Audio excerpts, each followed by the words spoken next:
In case you haven't noticed, this is Dr. T.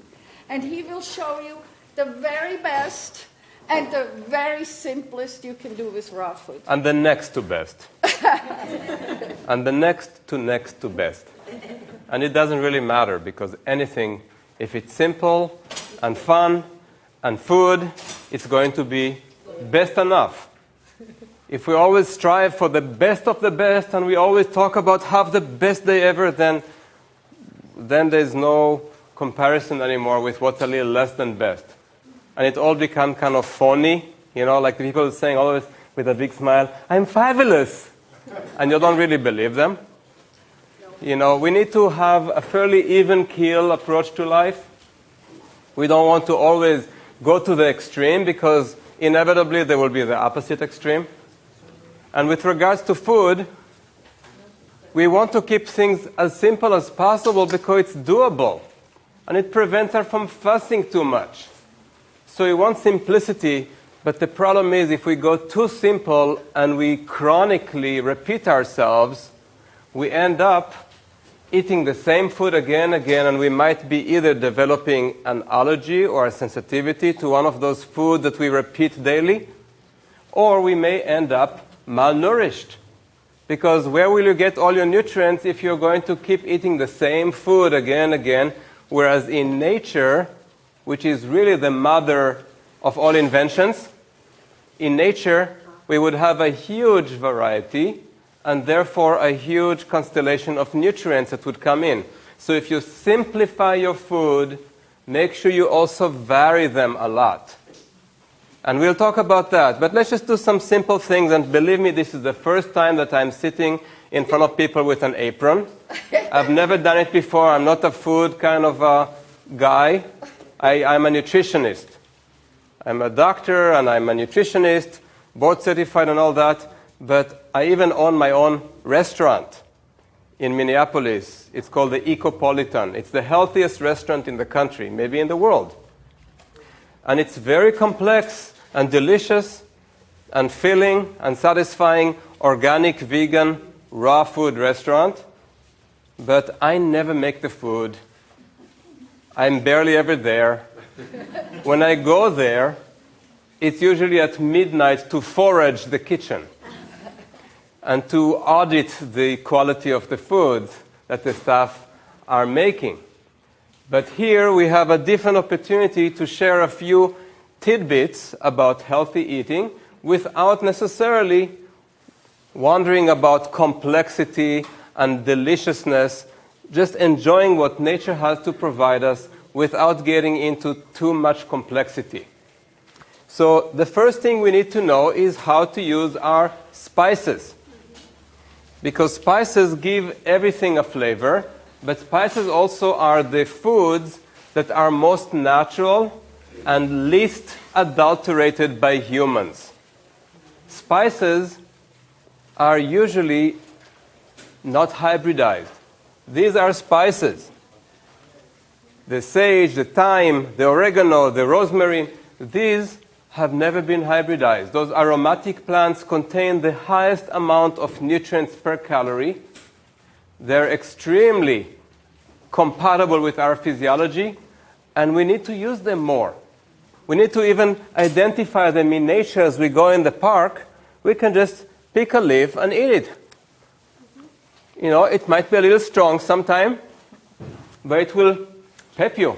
It will give you the best day ever. And you can always take a little more and put it on any food that you make liberally. Use those liberally because almost all other foods are going to be somewhat hybridized. And with spices, we have to talk about salt. Salt is something that in nature, and again, I don't care about what humans say. I go to what nature tells us. Nature is the ultimate authority. In nature, we see mammals very similar to us looking everywhere to get salt. And they love it, and they lick it from the ground and from the rock. Yet some humans tell us that salt is bad. Now, I'm not talking about table salt, only about wholesome salt. In nature, we would be eating tons of seaweed that would wash from the ocean, extremely salty. and delicious. So don't tell me that you get all of your salt from your celery. Celery cannot be even closely as salty as your regular seaweed that comes from the ocean. So we need to have salt in our body. Studies have shown that when you have salt, and especially if it's wholesome salt, you are actually going to be much healthier, and your risk of cardiovascular disease diminishes when you eat healthy, wholesome salt. Could you tell them what they're... So what you're tasting here is the world's healthiest salt, which is the only salt that contains not just wholesome minerals, but also sulfur. Sulfur is the most important unspoken of mineral element. Most people are deficient in sulfur. It's crucial for detoxification of numerous environmental toxins and heavy metals. Because of that, we don't have enough of them. And sulfur in your body is in the quantity of potassium, almost 200 grams in your body. We all need sulfur. I refuse to waste an opportunity to get sulfur. So whenever I eat salt, whenever I'm shaking the salt myself, I use this sulfur-rich salt because that's my opportunity to get more sulfur in our diet, which today is highly deficient relative to our needs. So this salt, because it tastes like eggs when you first taste it, but if you don't like eggs or the flavor of eggs, you just let it simmer in your food, whether it's cooked or raw, and within a few minutes it will no longer taste like eggs. It will only taste like full-bodied flavored salt, which still contains a lot of sulfur. So that goes a long way to make anything you eat delicious. When I take groups on a trek to Nepal, I have this with me in my stash, and whenever we cut pieces of cucumber or carrots or radish or avocado, well, we don't have avocado in Nepal, but kohlrabi, we just sprinkle that and it becomes so delicious, so divine that everybody becomes hooked, and everybody always asks me, do you have the salt? The sulfur-rich salt. As soon as I take it out, that makes the whole meal delicious, even if it's nothing more than cucumber and carrots and kohlrabi. Just sprinkle that, you have delicious, simple food, and this is how we do it. In the case of avocado, we have pieces of avocado. We can, if we want to make a little wrap, we can smoosh the avocado to make a puree out of it, add the salt, pour it inside lettuce leaf or collard or any other greens, wrap it if you want, add the salt. You can also add, and we'll just make an example. Here, we'll just squish it, make it really fast. I washed my hands before, don't worry. Thoroughly. So you see the avocado is in here, the salt is right on it. Make some coconut flakes if you want. And this looks like a delicious meal, doesn't it? I mean, I would eat it right now if I didn't have to speak. Question at the end. How's that? Anybody wants to taste that? It's amazing. Okay, you can. So that is a simple. Why you don't sprinkle over this and I give some avocado around? Okay. It's delicious on avocados. It's delicious on avocado. It's also delicious on even on coconut flesh. If you want to turn coconut flesh into an omelet, just add the salt. Okay. So this is a very simple recipe, and you can vary it with any greens.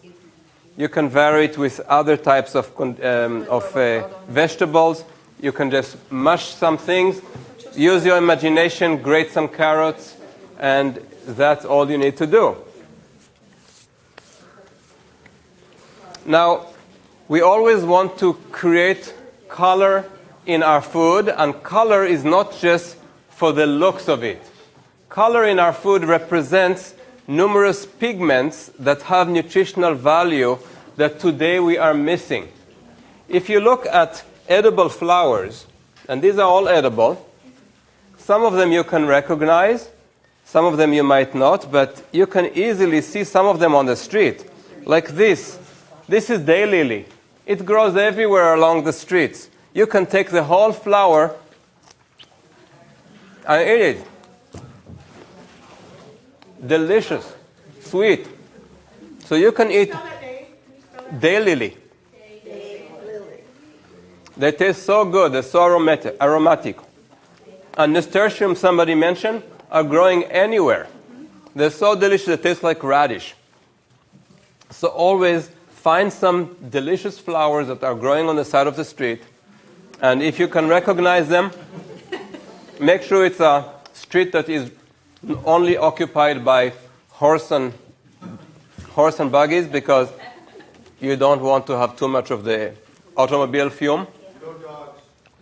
Dogs are actually an advantage. You need some probiotic.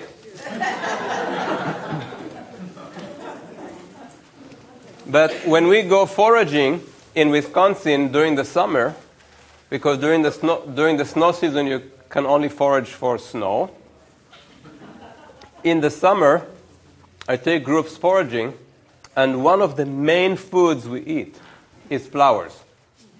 They're so easily available, they're so colorful and attractive and inviting, and people have forgotten to eat them because they don't last long in a supermarket shelf. They're so perishable.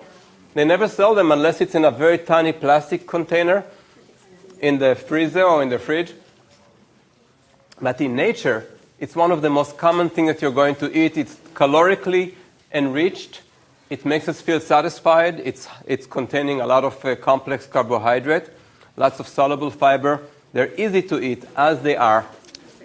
And they give us all those amazing pigments that spell out amazing nutrients that you normally don't get. Herb flowers. So you can always use those as a garnish also, and just to look good on top of your salad, on top of your fruit salad, on top of vegetable salad, anything you want, even on top of a smoothie. Put a few nice little flowers. Don't blend them. Look at them and chew them thoroughly and savor them. So that's the delicious and important Could I give you flowers. some samples of edible flowers? You maybe don't know that they're edible.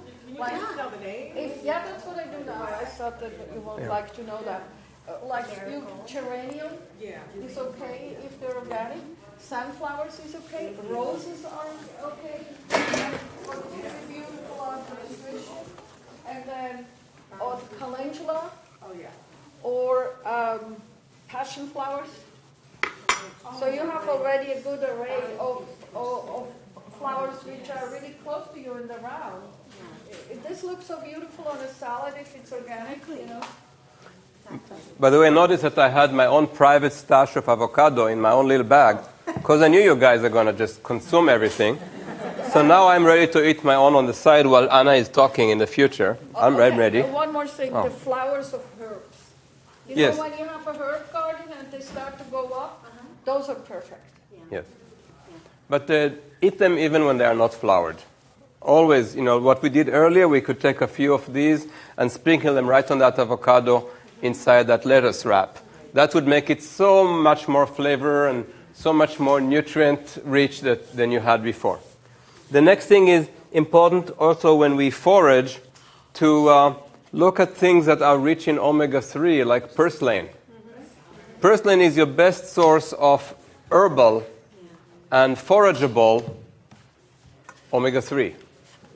Of the type that is alpha-linolenic acid, the type that is the parent omega-3 fatty acid that the body can convert in appropriate doses to EPA and DHA. So that's the one that you can also add in large quantities to any smoothie. Just drop it in the blender with other things.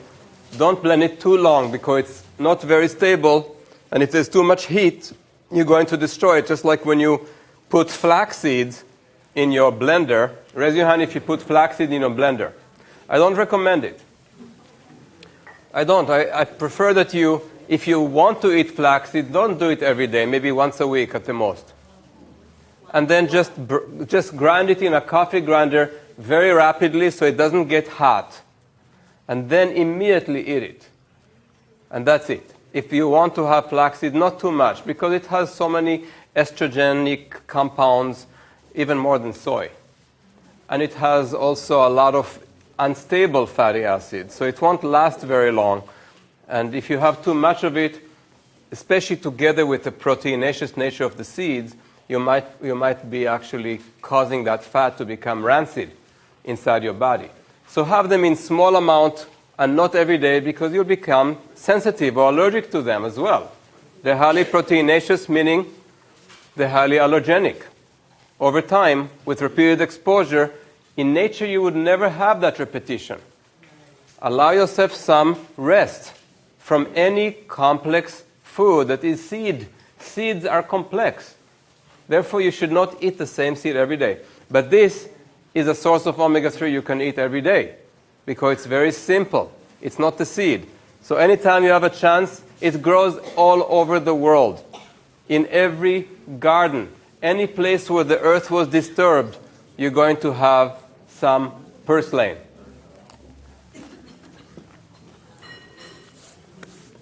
Now, we talked about variety. So variety means always going to the shop and getting the stuff that you haven't had before. Has anybody yet tasted this thing that comes from a cactus plant? Oh, yes. Okay, good. Then you are the right kind of people for me to hang out with. There are so many things that most people have not seen or tasted. So always buy what you don't recognize. With regards to fruit, go for the tropical fruit. There are some shops, specialty shops, import shops, where local people who immigrated from other countries, they are getting what they're accustomed to from the tropics, from South Asia or from Central America. Those things should be eaten more frequently, and most people are opting just for the apples and bananas. And that's unfortunate, and pears. Why don't we do apples and bananas and pears all the time? Because they're highly hybridized, too much free fructose. That's not a good idea. But fruits that have not been too excessively hybridized, like guava, and this kiwi guava hybrid, and the cactus fruit or the prickly pear, that grows wild all over the country of Israel, for example, or in the Middle East in general. That is something everybody should be accustomed to eating. Have you eaten that yet? Raise your hand. Only about 10% of you have eaten that. Well, it's really delicious. You don't even have, it's so easy to cut it. Sorry. So easy to cut it, both sides, and then just open it up using your own hand.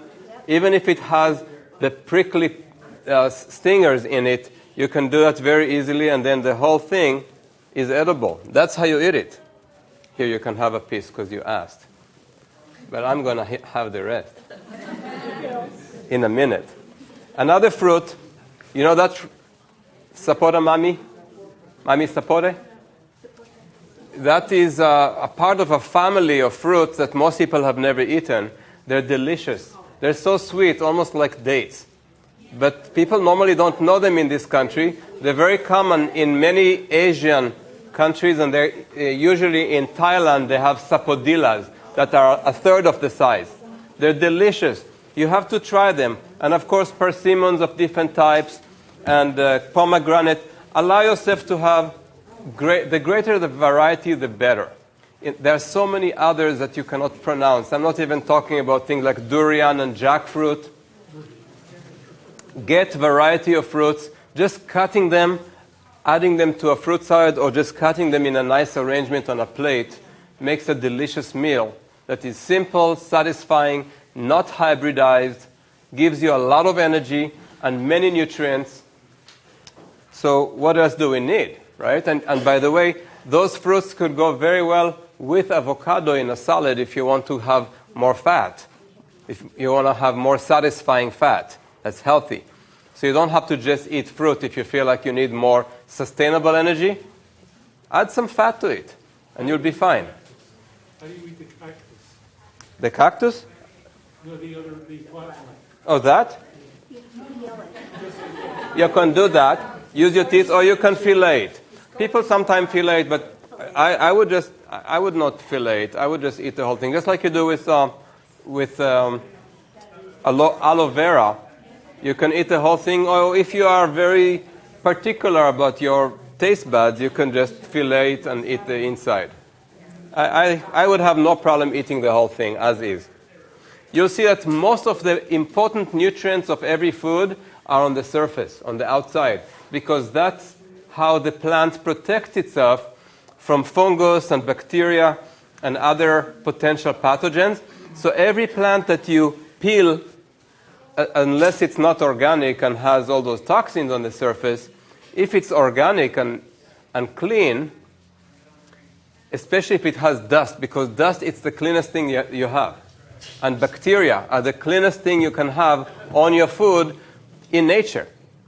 So a food like that, you should not peel it off because it has all the nutrients that will protect the plant and also happen to protect you too. All the bioactive plant fraction molecules are concentrated on the surface. And that's how we protect ourselves from bacteria, from fungus, from mold, from virus. I inhale those bioactive plant fraction molecules in little bottles every time I fly a long flight. Like tomorrow I'm flying to Nepal to take a group for a trek. And you're welcome to join next time. During the flight, I will always use those molecules that come especially from the surface of aromatic plants like spices, like eucalyptus. If they want to feed them, you have to. Okay, there are some of those bottles in the booth. I also have it in my pocket. I'm not going to share. It saves people from getting sick. It saves them from sharing bodily fluid with 300 other passengers on an airplane that goes at such dry atmosphere, dry environment that all you inhale is body fluids of other people, including Ebola and other nice things.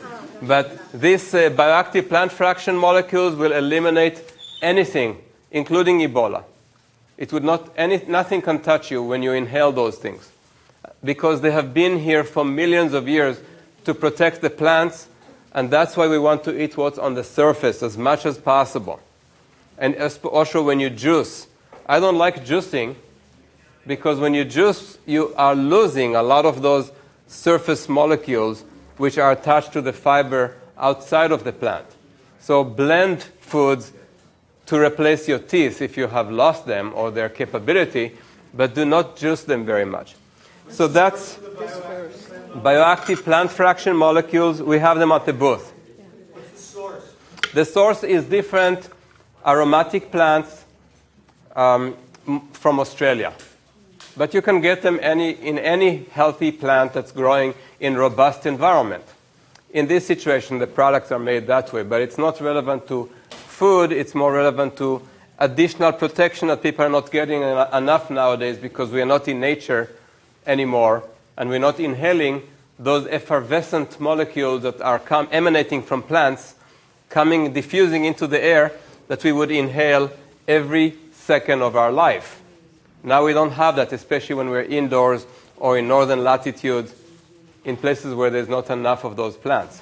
Let's do this first. So now, when we want to make a smoothie, we want to make it varied. We want to always use different types of greens, not the same type every day. Like some people do kale, and kale, and kale, and the next day kale. We like to use different things like cilantro or parsley or arugula, but try to vary them so that they don't keep repeating all the time. You get more variation in nutritional intake. And also avoid always using bananas. Like so many people always put a frozen banana in their shake, in their smoothie. So we can use pears or frozen pears, which we use that in my restaurant as well. Frozen pear is excellent. It's not too sweet. It's not as hybridized. And you could also use berries of different types, blueberries, currants, and so on. But every time use a different fruit, a different green, and a different sweetener. The sweetener can be a date, if you even need a sweetener, or it could be a fig, or it could be raisins or currants. Just keep varying, rotating your sweeteners. So every smoothie will have one of those three. One green, one fruit, and one sweetener, and keep varying them. And don't get attached to beautiful, exotic flavors. Start learning to enjoy the flavors that are slightly less sweet, that are a little strange tasting. Appreciate the flavor, even if it's not exactly what you were reared to appreciate by different commercial entities. So Anna, you're going to help me? Just put me. Okay. In. This in. Okay. And this in. How much do you want to make? The whole thing. No, how much do you want to make in terms of... It's just what you think is that. Oh, yeah. Just in. Okay. Let's use a little more parsley. We'll need a double batch. Yeah, we have a double batch. Okay. We do one And a little water, just a little. Try to minimize water so that you have a reason to chew. What did you put in there? No sweetener. Just parsley and pear. That's it. In this case, since the pear is sweet enough and the parsley is not too offensive, you can enjoy it even without a sweetener. When we go later to something more offensive, you will want the dates or the other sweeteners. How much water? No, you want to get more. I don't like too much water. Yeah, but we have so many people. Okay, we have so many people, so just so we have enough, I'm adding more water, but believe me, I normally add the minimal amount of water I can, and sometimes instead of adding water, I'll just pop a whole orange in there. It will blend into enough juice, or a whole grapefruit, something that would be watery but without diluting the food too much. With the peel? You'll see that later. Or grapefruit, I wouldn't normally do the peel, but with the oranges, I definitely would use the peel, as you'll see. Do you use any milk? Hold on. I'm being a chef here.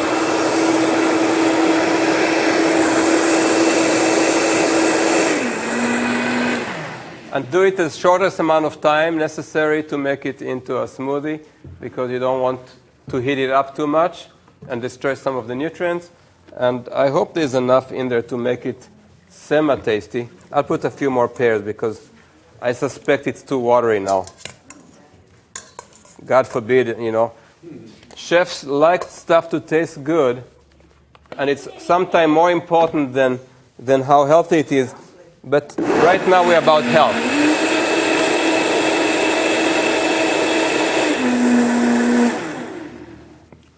Okay, you can spray it around. Talk about veg. Without Vitamix, how long is too long mixing your smoothie? Usually you're doing it too long. So just go less. And then less than that. Until you get to a point where you realize that you're chewing too much. Or that but that's not a bad thing, by the way. We need to exercise, and our jaw muscles are supposed to exercise probably more than any other muscle groups in our body. So I'm all in favor of not going overboard with the smoothie. If you want to use the thumper, it kind of shows you the viscosity of what's in, and that helps you find out if it's ready. Usually people do a lot more than they should. Thank you, sir. You're welcome.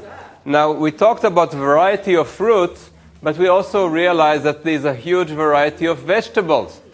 And again, we can use simplicity. Even though my restaurant is raw food, it's perfectly okay to cook sometimes. If you want to get calories in a quick moment, sometimes you have no choice. If you're having 3 square meals and you don't have time to eat and to forage all day, you may have to sometimes cook. And then you want to get your calories right away. One of the best sources of calories are the roots, the bulbs, and the rhizomes of the plant. So here we have a good example of the roots and the bulbs, like fennel. How many of you are eating this thing? Excellent. And how many of you are eating leeks? Good. And what about this ugly thing? So there are rutabagas and jicama's and turnips and parsnips, kohlrabis, weird black thing. It hasn't been burnt. Yeah, it's black radish or whatever they call it. Okay.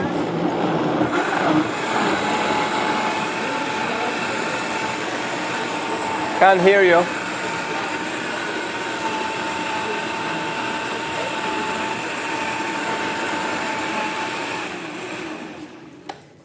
Still can't hear you.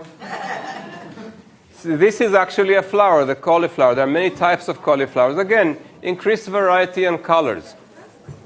So vegetables give you a huge varieties, and especially the greens. Don't forget the Napa cabbage and all the other weird-looking, different colors and shapes. Don't go for what you are able to recognize. Always go for what you can't recognize. That's the adventure of shopping. You don't know it?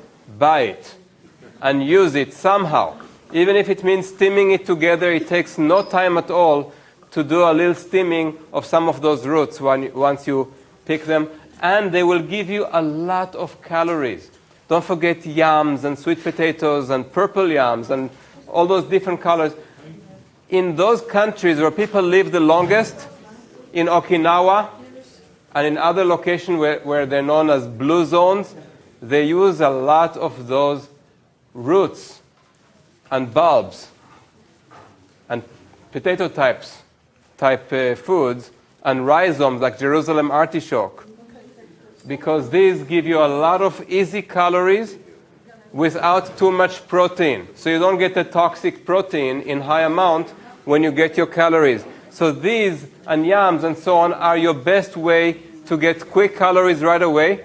And they all go really well with either coconut oil or a little bit of olive oil if you want. And they will go great with the salt.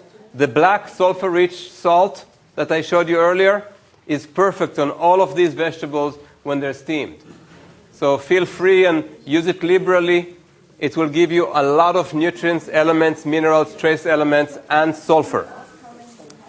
So that's the vegetable discussion.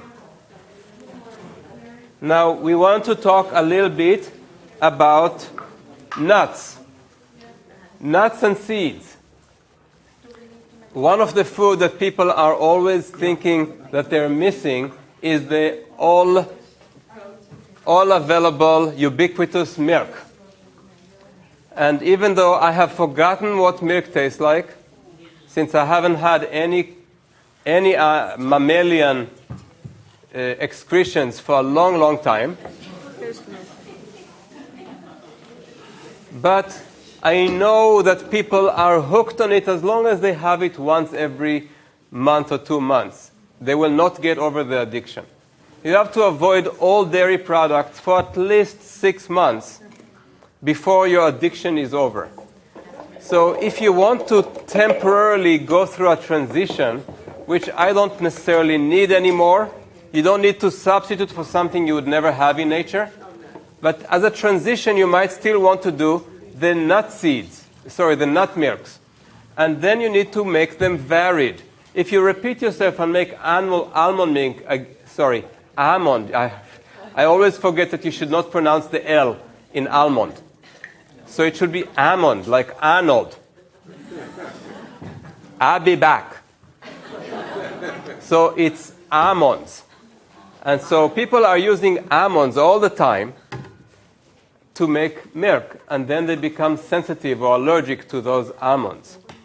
Instead, we use hazelnuts, or we can use pumpkin seeds, or we could use Brazil, or pecans, etc. Keep varying it every day. If you are going to have milk daily, vary your source of nuts and don't mix them together, so that your body has a whole week to rest from the nuts that you ate just today.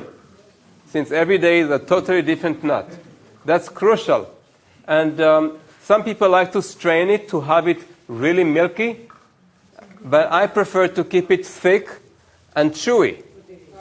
You know, you get all the fiber and other nutrients, plus you don't want to, you don't want to blend it too much either, because there are fats in there. Am I ready to blend? Yes. Okay.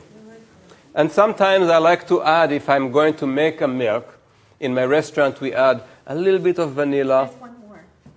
Here's a little vanilla. we might add a little vanilla powder or vanilla liquid. Not right now. Not right now. Okay. What's in there? Hazelnuts and water at the moment. Hazelnuts and water. So, and you can add, like I said, 1 date to add a little sweetness, like milk has some sweetness to it, or maybe a little vanilla. No, it's not necessary. Well, do you want me to add? Okay, I'll add one for you guys. You don't necessarily need to sprout the nuts. You can soak them overnight in the fridge if you want, but I don't hassle too much. Who has time to fuss and putz? I just put the nuts straight in the blender, but it means that you have to have a healthy digestive system. If you swallow all that in one gulp, obviously it will be hard on your digestive system. If you sprout it or if you soak it overnight, it will be a little easier to digest, but that depends on your digestive system. Some people have a very strong system and they can handle that. I'm one of those lucky ones because I didn't destroy my digestive system like so many people have. So I can have it as is. But for some people it's necessary to soak it, or if you don't soak it, to eat it very slowly. To chew it because it's a solid food. It's not like a water. So 1 or 2 dates and a little vanilla, sometimes cinnamon, whatever you want, and then the milk tastes a lot better. And let's see what happens.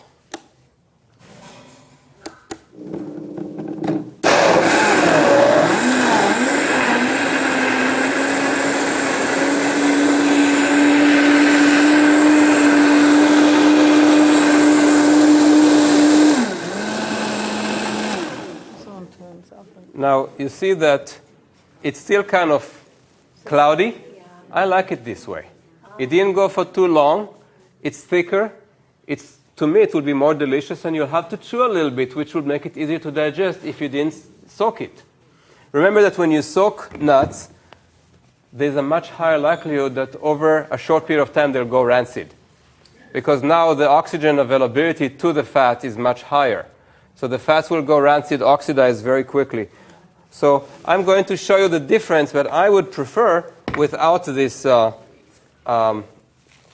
thinning approach. So, okay, I'll give you half. No, not all. Not all, because I like it better this way. See, chefs have a way about them. They feel like they have to do it one way, because they think it has to taste the best. But, you don't need to have rules. Use this for cookies. Okay, she used it for cookies. But right now, I understand. But, I don't want to go too fast when I eat this. And I like it when there is a little crunchiness to it. Yeah, be different. I'm going to take that one too. So, there. Do you want us to serve samples of it like Yes, this? please. Please, let's start the female. So This is chunk milk. this is very chunky. I would have put another date in it, or 2. It would taste even better. And the hazelnuts have a tiny bit of a rancid taste to them. I'm very sensitive to that. I could tell by exhaling. When you eat any nuts, you want to exhale through your nose. And then you use the bouquet to realize if something is going rancid. And there is a touch of rancidity that most people won't notice in there. So it makes it a lot less tasty for me. But maybe you won't notice it. Maybe because it was soaked for a long time.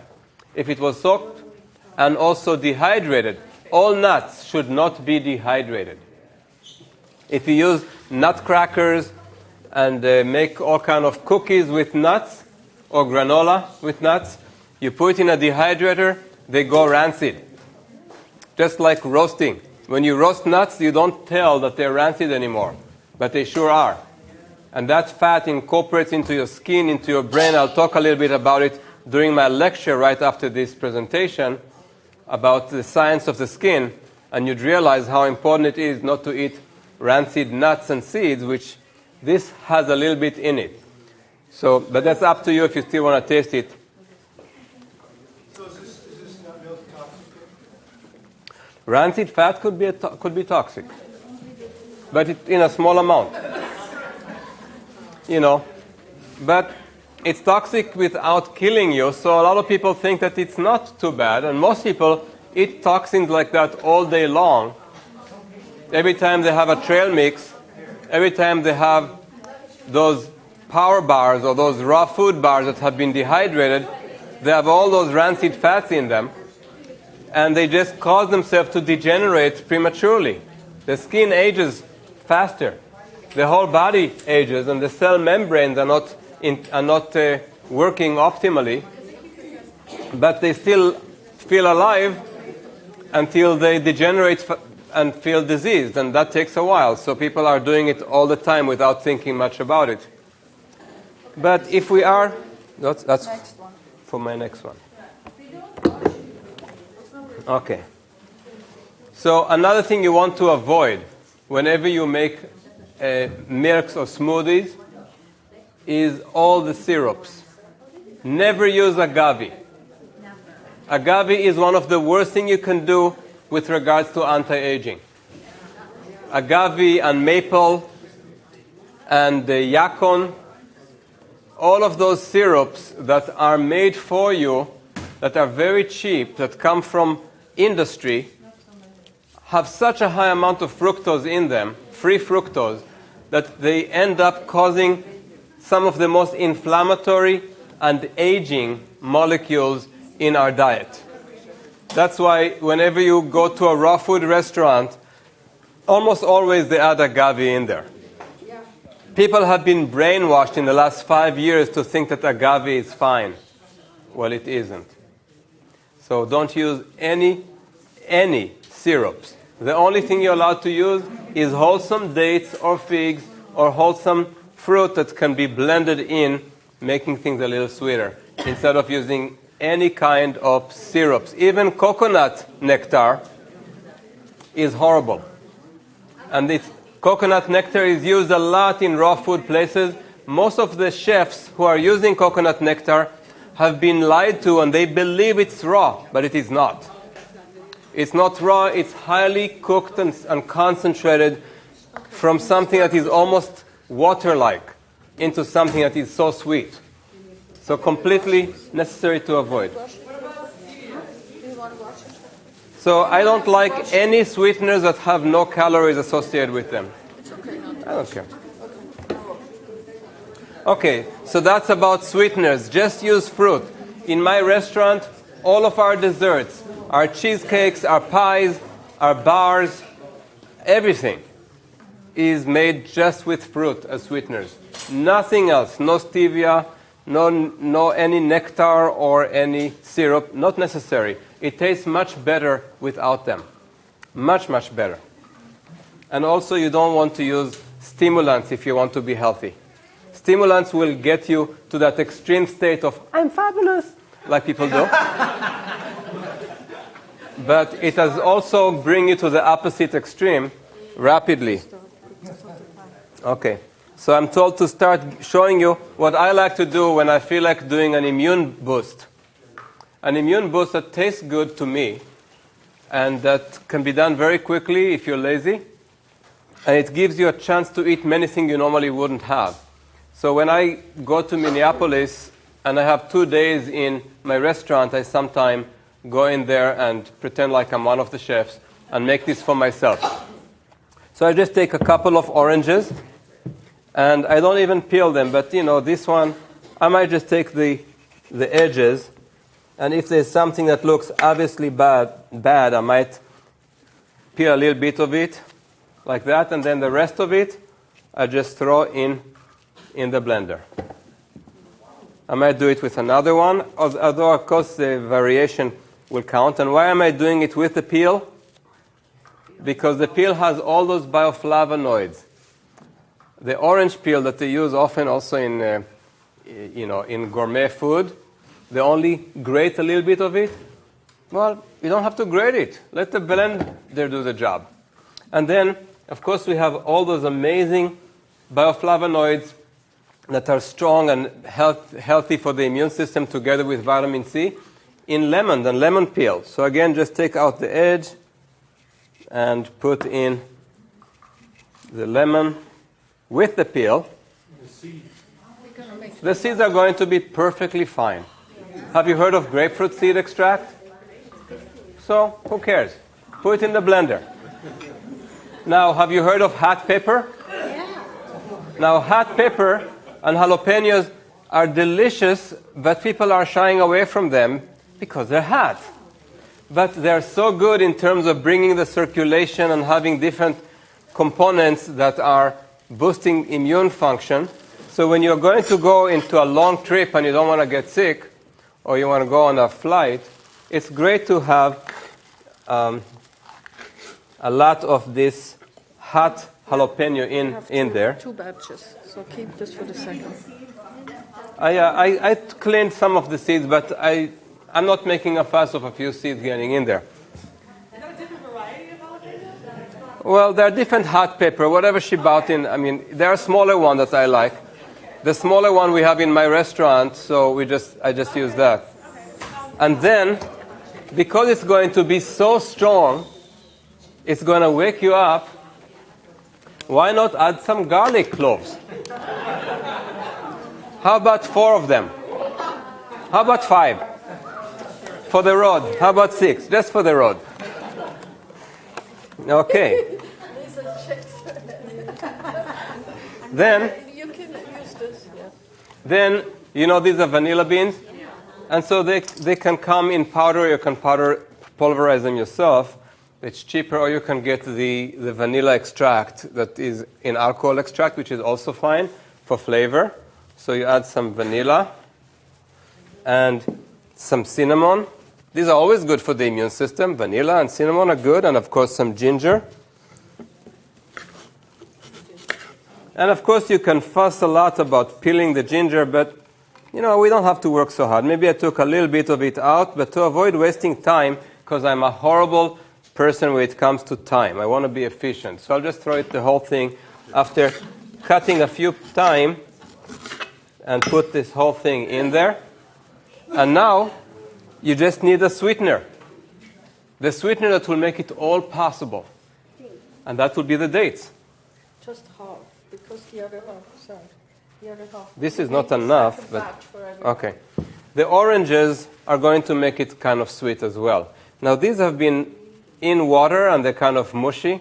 I don't like them so mushy. I just take them straight from the box when they're still kind of dry. You don't have to soak everything. Come on. These are majul, but go any dates that you can find. Of course, we take the seeds out. I mean, we care about our blenders. So now that we have this all in there, you kind of wonder what it would taste like, don't you? I wonder myself every time I make it. No water, Dr. T, you don't put any water. I can put a little bit of water, but there are oranges in there, remember? Right. Now, usually I use People, don't So we have a lot of people. we have a lot of people, so we are changing it for you, but you know how to do it at home. Just make sure you have the thumper, because now without a thumper, how am I going to do that?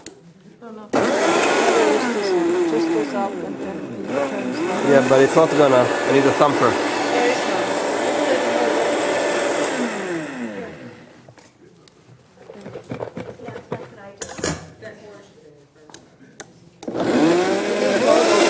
There's so many people sitting here, they all want this stuff. She says we need more water. No, just push it down with your hand. And also, don't put his plug in there. Halfway up.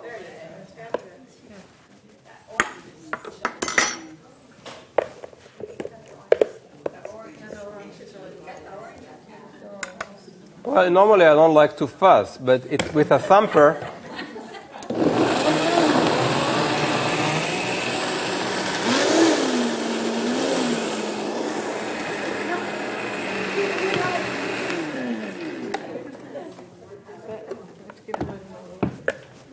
it's almost there. Yeah, but we need more water. There are too many people.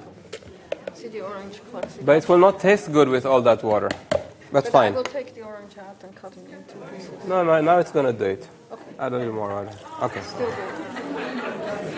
We have to add more garlic. So much water. Well, if it's that watery, another day. A little more of this. Okay. More peppers. And more no. Okay. All right.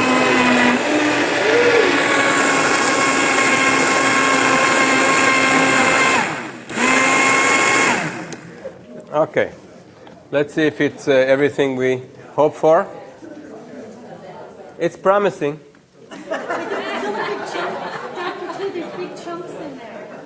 Now, let me taste it first. Everybody can taste it. I have to tell you if it's what I... Chunks left in there. At least one. I love it.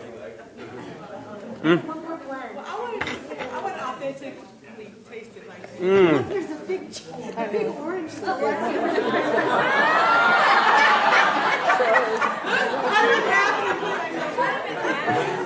And it's still good. I never claimed to be a chef.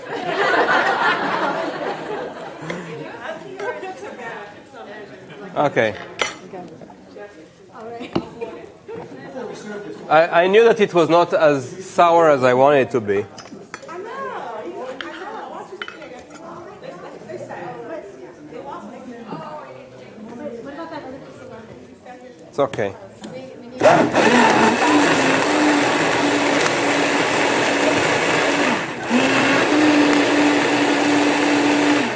Now this is an amazing immune boost, and it tastes good too. I mean, if there's no better way to get your garlic in. Just make a little bit for each person, you'll get the message.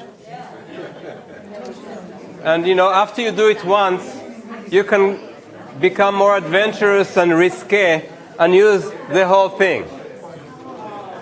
And use more garlic. But the most important thing is you have the whole peel with all those nutrients that are in the white and in the outside of the orange and the lemon. And it tastes good enough to enjoy, even though you would never imagine that you could eat that much peel and garlic. You'll see why I like it.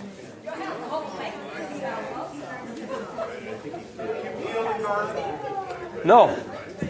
I mean, it comes already like that. This is just the garlic cloves as they are. Yeah, there's no skin. They just throw them in. Now I know that some of you have been told that garlic is irritant, that garlic should not be eaten, the same with other spices. Well, you know, in nature, the father of garlic was much bigger and not nearly as strong in flavor. But today we're not eating garlic by itself. We are using it to increase the flavor of some foods, and we highly dilute it. So it becomes equivalent to what the garlic of days gone by tasted like. The old elephant garlics that we can eat straight up like an apple are now diluted because they're making them much stronger, much more concentrated in flavor. So I wouldn't want to create rules that will take away the flavor of good garlic, which also has all that sulfur that we need and all those other nutrients and components that are antimicrobial. Today's environment is so harsh on us, and we have such a lowered, suppressed immune system. Why not give a little help to the body when it's also enjoyable and flavorful, instead of just be such ascetic people who, gosh, we cannot have this or that because it's so irritant. It doesn't irritate so much. You're drinking it right now. Are you feeling irritated? Do you love the flavor? Doesn't it taste good? So it's something that you can get accustomed to if you're not, don't say that it's a 10, but an 8 is very good. Even if it's a 7 in flavorness, that's fine. Tell them to go to our booth to buy the salt. So if you want to get the salt and the bioactive plant fraction, Anna has them in her booth, which is also a place where we can look at people's skin and after the skin lecture, which will come next. And you're welcome to come in 10 minutes to the main auditorium, where I'll be talking about the skin and the new science of the skin. Something that you've not heard before. New stuff, new information. So hopefully you learned something from this today. Variety. Variety is the spice of life. Keep getting variety of foods, fruits, vegetables, legumes, a little bit, grains, a little bit. Make sure you're not sensitive to anything. Make sure you're not eating protein that you're allergic to. And your inflammation will go down, and you have all those healthy immune boosters and all those nutrient-dense foods that you deserve. Thank you. Have a good afternoon.